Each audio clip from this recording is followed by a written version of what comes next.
আউযুবিল্লাহি মিনাশ শাইতানির রাজিম। বিসমিল্লাহির রাহমানির রাহিম। সূরা আল ফজর। আয়াত 10 এবং বহু সৈন্য শিবিরের অধিপতি ফিরআউনের প্রতি। আয়াতের তাফসীর। এবং বহু সৈন্য শিবিরের অধিপতি ফিরআউনের সাথে।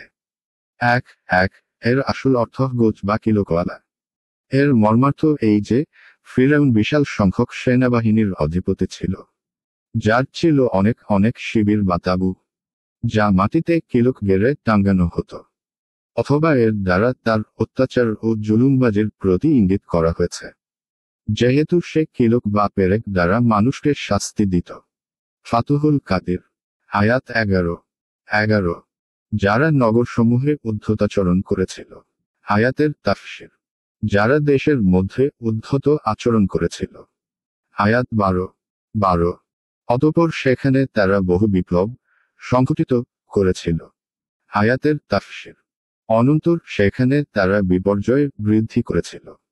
আয়াত 13 সুতরাং তোমার রব তাদের উপর শাস্তির কষাঘাত হানলেন। আয়াতের তাফসীর। ফলে তোমার প্রতিপালক তাদের উপর শাস্তির চাবুক হানলেন।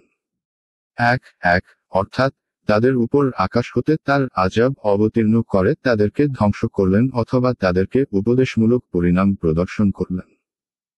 আয়াত 14 নিশ্চয় তোমার রব সবই দেখেন ও সময়ের প্রতীক্ষায় থাকেন। আয়াতের তাফসীর। নিশ্চয় তোমার প্রতিপালক সময়ের প্রতীক্ষায় থেকে সতর্ক দৃষ্টি রাখেন। এক অর্থাৎ সমস্ত সৃষ্টির কর্মাকর্ম তিনি পরিদর্শন করছেন এবং সেই অনুযায়ী তিনি ইহ পরকালে প্রতিফল দেবেন।